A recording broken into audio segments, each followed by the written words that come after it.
L'Afrique est aujourd'hui prête à prendre part dans les organes de décision des Nations Unies, par exemple, puisqu'il a donné l'exemple du Conseil de sécurité des Nations Unies. Absolument. Je crois que cela ne fait l'ombre d'aucun doute.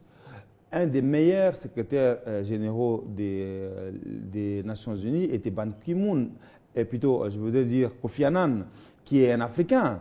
Et donc, on ne peut pas dire aujourd'hui qu'on reprocherait à l'Afrique de manquer de compétences pour siéger à ce niveau. Ou qu'on peut dénier à l'Afrique le droit d'y siéger. Parce que l'Afrique représente quand même les 1/5 de l'humanité aujourd'hui.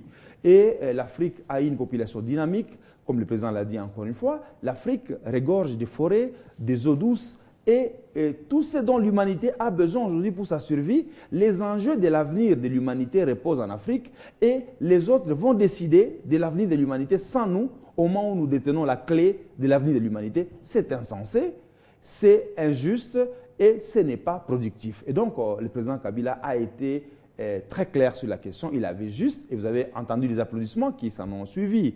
Et il n'y a pas que l'Afrique qui réclame sa place. Il y a l'Allemagne, il y a d'autres pays. Et donc, on a l'impression que les Nations Unies continuent à être gérées comme si on était au lendemain de la Deuxième Guerre mondiale. Les vainqueurs de la Deuxième Guerre mondiale continuent à gérer l'humanité comme si rien n'a changé entre-temps. Donc, il faudrait que la justice soit faite sur cette question aujourd'hui, que l'Afrique ait sa place au niveau du Conseil de sécurité et qu'on puisse tenir compte des droits de l'Afrique. Je crois que vous allez en parler avec John aujourd'hui.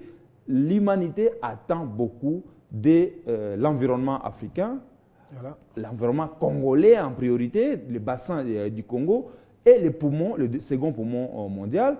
Aujourd'hui, on s'est rendu compte que les fonds qu'on a mis en place pour pouvoir donner des moyens aux pays africains n'évolue pas. Il n'y a que 2,5 milliards de dollars qui ont été mis dans la caisse sur 10 milliards. Est-ce que la RDC a déjà perçu en tant que, on dit, deuxième poumon rien, je vous dis, le Brésil?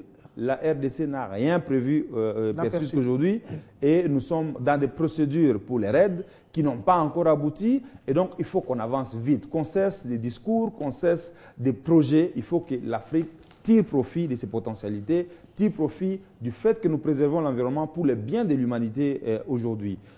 L'objet de cette assemblée, c'était penser au développement après 2015. Le développement ne doit pas être un développement à sens unique. L'Europe et les États-Unis et l'Asie qui se développent et l'Afrique reste en arrière. Pourtant, les développements de l'Europe, des États-Unis et de l'Asie dépendent des matières premières de l'Afrique, dépendent de la préservation de l'environnement qui est fait par l'Afrique. Il faut que nous puissions avoir notre part du gâteau aujourd'hui et maintenant. Merci beaucoup François Nzekouye, député national de la majorité. Ça, j'ai omis peut-être de le dire. Merci d'avoir accepté notre invitation ce soir. C'est toujours un plaisir, Patin Kerry, d'être sur le Télé 50. Voilà, avant de prendre notre deuxième invité, puisque l'honorable François